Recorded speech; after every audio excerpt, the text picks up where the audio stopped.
Una de les coses que també portem els 4 partits en el programa electoral són els pressupostos participatius, que és un procés molt llarg. Per exemple, nosaltres tenim la imatge de Muro, que és el poble de la província on el bloc ha governat els últims 15 anys, i això es fa des de ja fa molts anys, i és un procés que dura pràcticament tot l'any.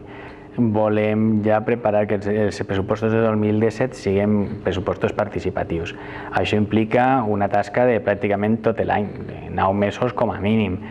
perquè n'hi ha que reunir a totes les associacions del poble, siguin del tipus que sigui, cultural, religiós, esportiu, preguntar per les seues idees, les seues necessitats, fer resúmens, volver a tornar a treballar, tornar a reunir-se i al final dedicar una part del pressupost d'inversions a les idees principals.